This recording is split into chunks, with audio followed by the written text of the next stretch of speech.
दोस्तों, आप सबका एक बार फिर से हमारे YouTube चैनल पर हार्दिक स्वागत। मैं आपका दोस्त विवेक ओगना।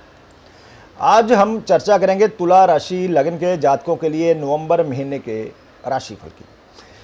आने वाला नवंबर का महीना तुला राशि लग्न के जातकों के लिए कैसा रह सकता है। चर्चा को शुरू करने से पहले एक बात कहना चाहूँगा कि हमारी मासिक राशिफल की चर्चा हो या फिर ग्रहों के राशि परिवर्तन की, नक्षत्रों और उपनक्षत्रों के ऊपर ही आधारित रहती है, क्योंकि बिना नक्षत्र उपनक्षत्रों को शामिल किए किसी ग्रह के फल की चर्चा दोस्तों नहीं की जा सकती। तो चलिए सबसे पहले तो बात करेंगे नवंबर महीने में ग्रहों के गोचर के बारे में। चार्ट आपके सामने है दोस्तों। नवंबर के महीने में आपके लग्नेश और 8th भाव के स्वामी शुक्र महीने के शुरू से 11 नवंबर तक अस्त अवस्था में आपके लग्न भाव में सूर्य बुध केतु के साथ गोचर करेंगे। 11 नवंबर से महीने के अंत तक शुक्र जो है सेकंड भाव में मंगल की वृश्चिक राशि में अस्त अवस्था में ही सूर्य बुध के साथ गोचर करेंगे। इसके बाद आपके सेकंड धन 7th व्यापार भाव के स्वामी मंगल महीने के शुरू से 13 नवंबर तक वक्री अवस्था में आपके 9th भाग्य भाव में गोचर करेंगे, वक्री अवस्था में, और शनि को दृष्टि भी करेंगे। 13 नवंबर से मंगल वक्री अवस्था में एक बार फिर से आपके 8th भाव वृषभ राशि में प्रवेश करेंगे और महीने के अंत तक 8th भाव में ही रहते हुए सूर्य बुध शुक्र को दृष्टि करेंगे। सबसे अहम बात, नवंबर के पूरे महीने मंगल जो है अपने खुद के ही मृगशिरा नक्षत्र पर गोचर करेगा। इसके बाद 3rd हिम्मत साहस पराक्रम, छोटे भाई बहन छोटी यात्राओं का भाव बनता है। 6th भाव रोग कंपटीशन खर्चे का बनता है। इस दोनों भावों के स्वामी देवगुरु बृहस्पति बनते हैं, जो कि 23 नवंबर को वक्री से मार्गी होते हुए पूरा महीना 6th भाव में अपनी ही मीन राशि में गोचर करते हुए पूरा महीना शनि के नक्षत्र और शनि के ही उपनक्षत्र पर गोचर करेंगे। पूरे महीने शनि की दृष्टि गुरु पर रहेगी और महीने के मध्य से गुरु की दृष्टि सूर्य बुध शुक्र पर भी रहेगी। इसके बाद 4th सुख, 5th संतान, कला और प्यार भाव के स्वामी शनि बनते हैं, जो कि नवंबर महीने में 4th भाव में अपने ही मकर राशि में गोचर करते हुए पूरा महीना लग्नेश मंगल के नक्षत्र और राहु के उपनक्षत्र पर गोचर करेंगे। महीने के मध्य तक शनि की दृष्टि सूर्य बुध शुक्र और केतु पर रहेगी और पूरा महीना गुरु पर, और 13 नवंबर तक मंगल द्वारा जो है शनि वो दृष्टि भी रहेगा। इसके बाद आपके 9th भाग्य भाव 12th खर्चों के भाव के स्वामी बुध बनते हैं, जो कि 13 नवंबर तक सूर्य शुक्र केतु के साथ लग्न भाव में शुक्र की तुला राशि में अस्त अवस्था में गोचर करेंगे। 13 नवंबर से महीने के अंत तक बुध अवस्था में ही सेकंड भाव में मंगल की वृश्चिक राशि में सूर्य शुक्र के साथ गोचर करेंगे। इसके बाद आपके 11th लाभ भाव के स्वामी सूर्य बनते हैं, जो कि महीने के शुरू से लेकर 16 नवंबर तक बुध शुक्र केतु के साथ लग्न भाव में अपनी नीच राशि तुला में गोचर करेंगे और 16 नवंबर से महीने के अंत तक सूर्य जो है सेकंड भाव में मंगल की वृश्चिक राशि में बुध शुक्र के साथ गोचर करेंगे। रही बात राहु महाराज की, नवंबर के पूरे महीने आपके 7th भाव में गोचर करते हुए शुक्र के भरणी नक्षत्र पर रहेंगे पूरा महीना। 22 नवंबर तक अपने खुद के उपनक्षत्र पर और 22 नवंबर से महीने के अंत तक मंगल के उपनक्षत्र पर गोचर करेंगे। बात करें सबसे लास्ट केतु महाराज की, तो केतु महाराज आपके लग्न भाव में गोचर करेंगे और राहु के नक्षत्र पर रहेंगे पूरा महीना। 22 नवंबर तक चंद्र के नक्षत्र पर और 22 नवंबर से महीने के अंत तक सूर्य के नक्षत्र पर गोचर करेंगे। तो चलिए जानते हैं नवंबर का महीना तुला राशि लग्न के जो जातक हैं उनकी health, family life, love life, married life, career और फाइनेंस के दृष्टिकोण से कैसा रह सकता है। लेकिन इस चर्चा को आगे बढ़ाने से पहले एक बार फिर आप सब दोस्तों से, मित्रों से कहना चाहूँगा, खासकर उन दोस्तों से जो पहली बार हमारे इस YouTube चैनल पर आए हैं और इस वीडियो को देख रहे हैं, कि यदि आपने हमारा चैनल सब्सक्राइब नहीं किया तो कर लीजिए, नोटिफिकेशन बेल का बटन दबाना ना भूलिए। जो भी वीडियो हम अपलोड करें यूट्यूब पर, चाहे वो वैदिक एस्ट्रोलॉजी से रिलेटेड हो या फिर केपी या कस्पल इंटरलिंक थ्योरी के केस स्टडी, जो समय समय पर हम आप दोस्तों के लिए अपलोड करते रहते हैं, आप उन्हें मिस मत करिएगा। इसी के साथ यदि आपकी भी कोई क्वेरी हो तो आप दिए हुए इस व्हाट्सएप नंबर पर हमें मैसेज कर सकते हैं। फीस दोस्तों एप्लीकेबल रहेगी। तो चलिए सबसे पहले तो बात करेंगे कि नवंबर के महीने में तुला राशि लग्न के जो जातक है उनकी हेल्थ कैसे रह सकती है, क्योंकि हेल्थ है तो सब कुछ है। नवंबर महीने में आपके 6th रोग भाव के स्वामी देवगुरु बृहस्पति अपनी ही स्वराशि मीन में 6 भाव में गोचर करते हुए पूरा महीना शनि के नक्षत्र और उपनक्षत्र पर रहेंगे। दोस्तों प्लैनेट जो है अपने नक्षत्र का रिजल्ट देने के लिए मजबूर होता है, वो पॉजिटिव दे नेगेटिव दे, जो भी वो रिजल्ट देगा उसको जो फाइनल करना है वो उसके उपनक्षत्र स्वामी ने करना होता है। तो यहाँ पर जो रोग भाव का स्वामी देवगुरु बृहस्पति आपके चार्ट में बना है वो शनि के ही नक्षत्र उपनक्षत्र पर रहेगा और शनि आपके चार्ट में फोर्थ और फिफ्थ भाव का स्वामी होकर फोर्थ भाव में गोचर करेगा। अब फोर्थ भाव क्या है? फोर्थ भाव फिफ्थ भाव से 12th भाव बनता है, यानी फोर्थ भाव यदि हेल्थ खराब हो तो रिकवरी को मना करता है। लेकिन क्योंकि शनि फिफ्थ भाव का भी स्वामी है जो कि गुड हेल्थ का भाव है, रिकवरी का भाव है, इसका मतलब ये हुआ कि यदि तुला लग्न का कोई जातक बीमार चल रहा है या नवंबर महीने में उनको कोई भी हेल्थ प्रॉब्लम आ जाती है तो मेडिकल ट्रीटमेंट के द्वारा बीच बीच में हेल्थ रिकवरी होती रहेगी।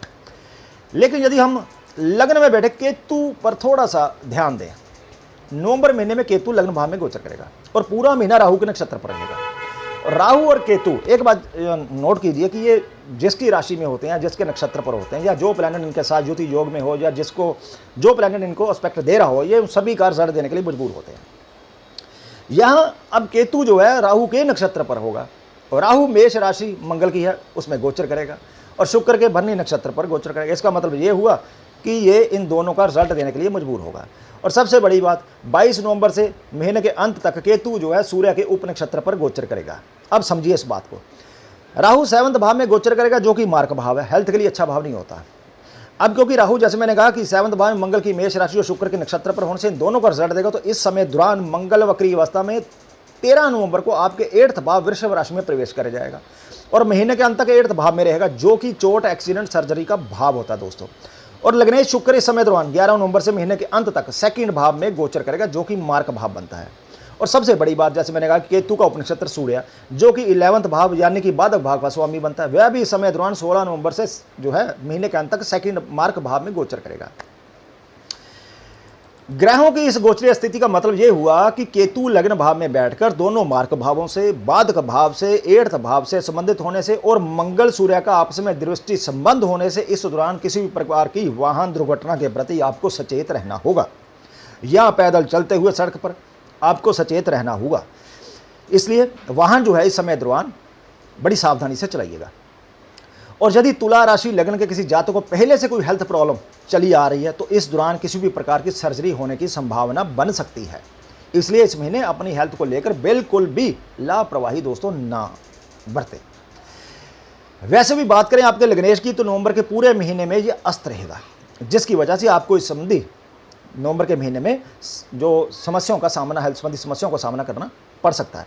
ऐसे में आपको इस महीने आपको अपनी हेल्थ का विशेष ख्याल रखना होगा। तो कुल मिलाकर हेल्थ के दृष्टिकोण से नवंबर का महीना आपके लिए अच्छा तो रहेगा, लेकिन 22 नवंबर से महीने के अंत तक अपनी हेल्थ का आपको विशेष ख्याल रखना होगा। बात करेंगे पारिवारिक जीवन के बारे में। परिवार भाव जो है 2nd भाव से देखा जाता है। महीने के शुरू से 13 नवंबर तक 2nd भाव का स्वामी मंगल वक्री अवस्था में 9th भाव में गोचर करेगा और इसी के साथ 9th भाव से मंगल का 8th एस्पेक्ट आपके 4th भाव पर भी होगा जो कि सुख भाव है, जहां गोचर का शनि पहले से विराजमान होगा और शनि भी मंगल के नक्षत्र पर गोचर करेगा, जिसकी वजह से परिवार में किसी बात को लेकर वाद विवाद की स्थिति बन सकती है। पारिवारिक सुख अस्त व्यस्त रहने के कारण आपका मन घर की अशांति को देखकर कुछ उदास रह सकता है। मंगल क्योंकि आपके 2nd भाव से 8th भाव में गोचर करेगा यानी कि 9th भाव में यदि काउंट करेंगे तो आपके पिताजी की हेल्थ जो है वो भी इस समय जो है परेशानी का कारण आपके लिए बन सकती है, इसलिए उनकी हेल्थ का ध्यान रखना होगा। 4th भाव में शनि अपनी राशि में विराजमान रहेगा, जिसके कारण अपने परिवार को आप कम समय दे पाएंगे क्योंकि उसकी दृष्टि 10th भाव कर्म भाव पर होगी और इसी वजह से परिवार के लोग भी आपसे थोड़ा सा अलग थलग महसूस कर सकते हैं और इसी दौरान आपकी माता जी को भी हेल्थ संबंधी परेशानी जो है घेर सकती है, इसलिए उनकी हेल्थ का भी आपको ध्यान रखना होगा। फिर भी 3rd भाव पर मंगल का एस्पेक्ट होने से आपको इस दौरान अपने छोटे भाई बहनों का सहयोग और समर्थन जो है प्राप्त होता रहेगा। 13 नवंबर को मंगल वक्री अवस्था में आपके 8th भाव वृषभ राशि में प्रवेश करेंगे और इसी समय के आसपास आपके लग्नेश शुक्र, बुध, सूर्य आपके 2nd परिवार भाव में प्रवेश करेंगे। यदि आप ध्यान दें तो इस समय मंगल और शुक्र का राशि परिवर्तन आपके परिवार में अनुकूलता लाने का काम करेगा, क्योंकि शुक्र जो है इस समय दौरान 2nd भाव में गोचर करेगा मंगल की वृश्चिक राशि में और मंगल जो है 8th भाव में शुक्र की वृषभ राशि में गोचर करेगा, जिसके कारण आपको पारिवारिक सुख फिर से प्राप्त होगा। साथ ही आप परिवार घर के जो सदस्य हैं उनका सहयोग भी हासिल करने में आप सफल रहेंगे। इस समय घर के सदस्यों के बीच भाईचारे की वृद्धि होगी, जिसे देख आपको भी अंदर से सुकून मिलेगा। इसी दौरान घर में कोई मांगलिक कार्य का आयोजन हो सकता है और घर में किसी नए मेहमान का आना भी हो सकता है। कुल मिलाकर पारिवारिक दृष्टिकोण से जो है नवंबर का महीना एवरेज से अच्छा रहने वाला है दोस्तों। बात करेंगे लव लाइफ और शादीशुदा जीवन के बारे में। 5th भाव जो है वो प्यार और संतान और कला का भाव होता है, क्रिएटिविटी का भाव होता है। नवंबर महीने में आपके 5th भाव के स्वामी शनि बनते हैं, जो कि 5th भाव से 12th भाव यानी कि 4th भाव में गोचर करते हुए मंगल के नक्षत्र राहु के उपनक्षत्र पर रहेंगे। मंगल पूरे महीने वक्री अवस्था में गोचर करते हुए 13 नवंबर से महीने के अंत तक आपके 8th भाव में गोचर करेगा। और उपनक्षत्र स्वामी राहु 7th भाव में मंगल की मेष राशि में गोचर करने से मंगल को ही रिप्रेजेंट करेगा। यह समय आपकी लव लाइफ के लिए अनुकूल नहीं कहा जा सकता, इसलिए आपको बहुत ध्यान से रहना होगा, क्योंकि जरा से भी चूक आपके रिश्ते के बखराव की वजह बन सकती है। इसलिए थोड़ा सावधान रहें और किसी भी शंका को अपने मन में पालने से बेहतर इस दौरान अपने साथी के साथ मिलकर बातचीत के जरिए उसे हल करने का प्रयास करना चाहिए। तो कुल मिलाकर लव लाइफ के दृष्टिकोण से नवंबर का महीना एवरेज से कम रहेगा। वहीं यदि आप शादीशुदा हैं तो 11 नवंबर तक शुक्र, 13 नवंबर तक बुध के लगन भाव में वो गोचर करेंगे और इस समय दौरान जो है वो 7th भाव पर एस्पेक्ट करने से आपके रिश्ते में थोड़ा प्रेम और अट्रैक्शन रहेगा, लेकिन फिर भी तनाव बढ़ने की संभावना तो रहेगी। क्यों?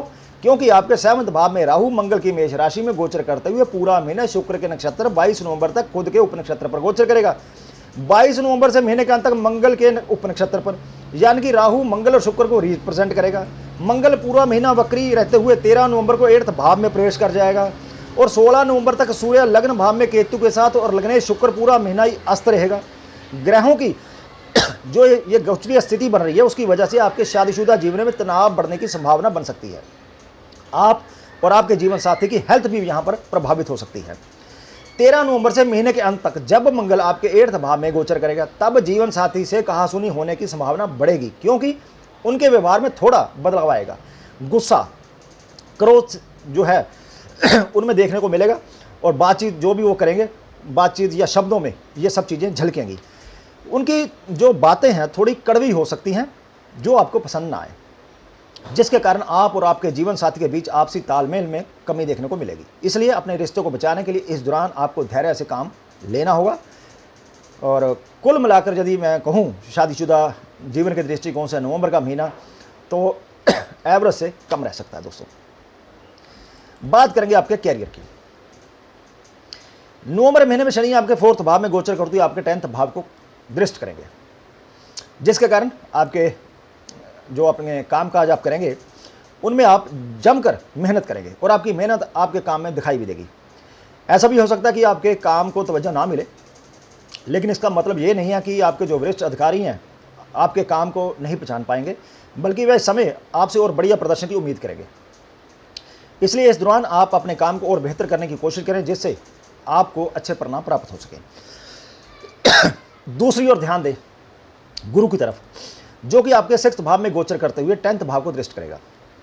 गुरु 3rd और 6th भाव के स्वामी होकर 6th भाव में गोचर करने से गुरु की यह स्थिति विपरीत राजयोग की श्रेणी में आती है और गुरु के ऊपर कोई एस्पेक्ट भी नहीं होगा, जो कि आपको और मेहनत करने पर जोर देंगे। बस एक बात का ध्यान रखना, जब भी कोई अवसर आपके हाथ में आए तो तुरंत उसे लपक ले, नहीं तो आप हाथ मलते रह सकते हैं।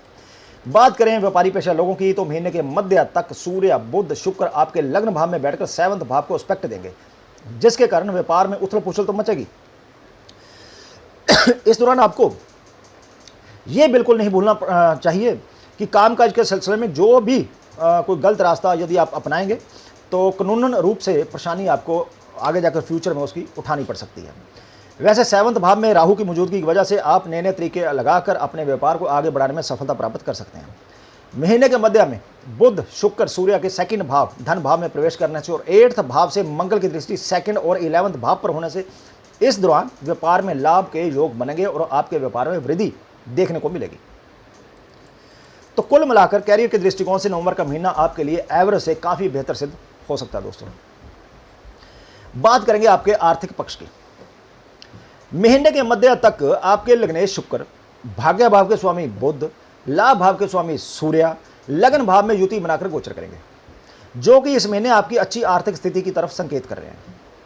लेकिन 6th भाव से गुरु का 12th एस्पेक्ट जो है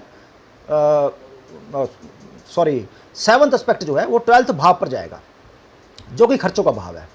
इसलिए हो सकता है कि इस महीने आपके जो खर्चे हैं वो किसी शुभ काम पर हों। लेकिन जो महीने का मध्य है, सूर्य बुध शुक्र आपके सेकंड धन भाव में आएंगे, वक्री मंगल 8th भाव में, और धन के कारक गुरु की दृष्टि भी सेकंड भाव पर रहेगी। और सबसे बड़ी बात, मंगल शुक्र का राशि परिवर्तन भी होगा, जिसकी वजह से धन तो आएगा ही आएगा। इस दौरान आपको अचानक से किसी माध्यम से धन की प्राप्ति होने के योग भी बनेंगे, यानी कि आप अचानक किसी ऐसे माध्यम से धन कमाने में सफल रहेंगे जिसकी उम्मीद आपने भी की नहीं होगी। कुछ जातक अपने परिवार, परिचित या किसी करीबी की मदद से भी किसी प्रकार का अच्छा आर्थिक लाभ प्राप्त करने में सफल हो सकते हैं, जिससे आपका बैंक बैलेंस जो है दोस्तों बढ़ सकता है। हो सकता है इस दौरान आप कुछ सीक्रेट एक्टिविटी से भी धन कमाने का प्रयास करें, लेकिन आपको ऐसा कोई भी काम ना करने की सलाह दी जाती है जिसका आगे चलकर आपको नुकसान का सामना करना पड़े दोस्तों। तो कुल मिलाकर आर्थिक दृष्टिकोण से नवंबर का महीना तुला राशि लगन के जो जातक है उनके लिए एवरेज से काफ़ी बेहतर सिद्ध हो सकता है। तो दोस्तों ये थी जानकारी तुला राशि लग्न के जातकों के लिए आने वाले नवंबर महीने के बारे में। जानकारी यदि आपको अच्छी लगी तो प्लीज़ वीडियो को लाइक कीजिए, शेयर कीजिए। कमेंट बॉक्स खुला है, आप वहां अपने कमेंट या अपने विचार जो है रख सकते हैं। जल्दी ही मिलते हैं एक और नई जानकारी को लेकर, तब तक के लिए दोस्तों नमस्कार।